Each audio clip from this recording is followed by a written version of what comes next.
Alors que les changements climatiques deviennent le principal enjeu de l'humanité et que 75% des humains vivent en zone urbaine, le GRAM est convaincu qu'il est possible de bâtir des collectivités résilientes qui vivent dans des environnements sains et durables.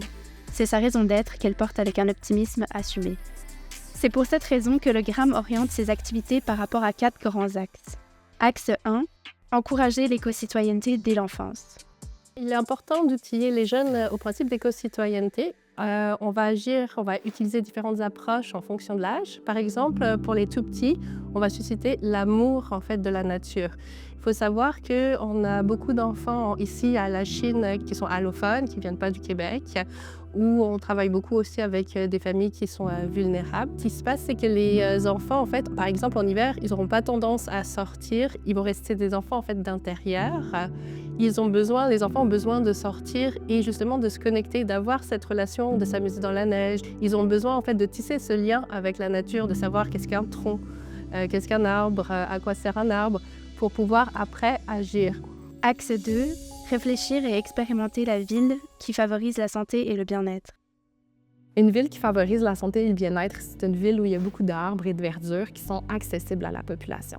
C'est aussi une ville où on va gérer nos eaux pluviales de façon optimale, où on va avoir un maximum de biodiversité et un minimum de pollution. Mais la ville qui favorise la santé et le bien-être prend aussi soin de ces personnes les plus vulnérables, entre autres en luttant contre les îlots de chaleur, mais aussi en créant des espaces de socialisation pour briser l'isolement, comme où on se trouve ici, au coin tournant. Mais une ville qui favorise le bien-être, c'est aussi une ville qui est abordable. Puis à cet égard-là, le transport collectif est une des clés pour arriver à cette fin-là, puis c'est entre autres pour ça qu'il faut favoriser son essor. C'est important de repenser aux façons dont on se déplace en ville. Dans le Grand Montréal, plus de 40% des émissions de gaz à effet de serre sont associées au secteur des transports, autant des passagers que des marchandises. Mais heureusement, là, des solutions, il y en a plein. Je pense entre autres au tramway puis au vélo qui peuvent autant déplacer des personnes que des marchandises. On ne peut pas imaginer continuer à consommer de plus en plus de colis comme on le fait sans revoir la façon dont ils nous parviennent. C'est important aussi de revoir la façon dont on se déplace pour rendre nos routes plus sécuritaires, pour libérer de l'espace pour verdir davantage, mais aussi pour faire économiser des sous aux ménages qui vivent en ville. Les dépenses en transport constituent le deuxième poste de dépenses le plus important après l'habitation. Fait que des raisons d'appuyer des solutions de mobilité alternative, là, elles sont nombreuses et toutes importantes. Axe 3. Favoriser l'empowerment et la résilience. Dans les villes, en fait, il y a une disparité d'accès aux espaces verts. Les personnes plus défavorisées ou vulnérables vont avoir moins accès aux milieux naturels, aux arbres, aux parcs, etc. Ce qui fait qu'ils ont aussi moins accès à leurs bénéfices. Et donc, pour les changements climatiques et leurs impacts, ils ont plus de difficultés à s'y adapter. Ils sont moins résilients. Par exemple, quand il y a des vagues de chaleur en ville, les personnes plus défavorisées n'auront pas nécessairement les moyens de s'adapter. Entre autres parce que ce n'est vraiment pas tout le monde qui a accès à un air climatisé. Et aussi, pas tout le monde a nécessairement un chalet aussi où est-ce qu'ils peuvent juste s'éclipser de la ville quand il fait particulièrement chaud pendant un certain temps. Le GRAM travaille à ce qu'il y ait une plus grande justice environnementale à travers différents de ses programmes.